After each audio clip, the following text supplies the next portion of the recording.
जिंदगी का सबसे बड़ा धोखा यह है, हम सोचते हैं कि कमाया हुआ सुख हमारा अधिकार है और मिला हुआ दुख भगवान की सजा। पर सच्चाई उल्टी है। दुख वहीं भेजा जाता है जहां उठने की क्षमता हो, और भगवान वहीं ठहरते हैं जहां आत्मा हार मानने लगे। आज जो ये कहानी सुन रहा है, शायद तुम्हारे अंदर भी एक टूटा हुआ हिस्सा होगा, तो ध्यान से सुनो। ये कहानी किसी एक लड़के की नहीं, ये हर उस आत्मा की है जिसे समय ने कड़ा बनाया है। एक लड़का, मेहनती, सरल, श्रद्धावान, पर किस्मत ने उसे सिर्फ इंतजार दिया और लोग ठहाके।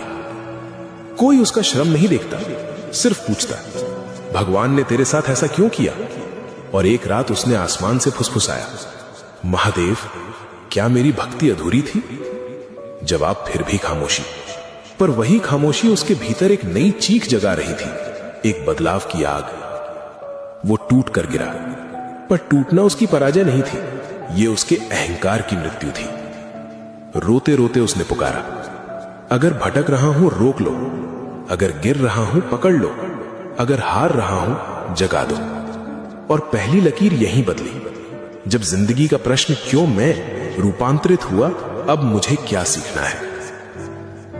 ध्यान की उस रात उसे शब्द नहीं मिले, पर एहसास मिला, साधक, मैं तेरी राह बदलने नहीं आया, तू जिस रास्ते पर है उसी को पवित्र बनाने आया हूं।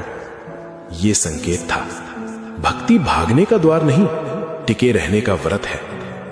वो लड़का उठा, पर अब उसकी दृष्टि बदल चुकी थी। दुनिया जख्म दिखाती रही और वो अपने घावों में दीक्षा खोजने लगा। जिंदगी की असली चाल यही है, दुख मार्ग बदल देते हैं और भक्ति लक्ष्य। महादेव चमत्कार नहीं करते, वो इंसान के भीतर से पशु को हटाकर साधक पैदा करते हैं। जो राह टूटकर छूटी थी, वहीं से अब साधना का प्रथम चरण शुरू होता है। याद रखना, जिस इंसान को वक्त ने गिराया है, उसे भगवान थाम कर उठाते हैं, ताकि वो गिरने वालों को उठाना सीख जाए। भक्ति तुम्हें भागने नहीं देगी, भक्ति तुम्हें दिशा देगी।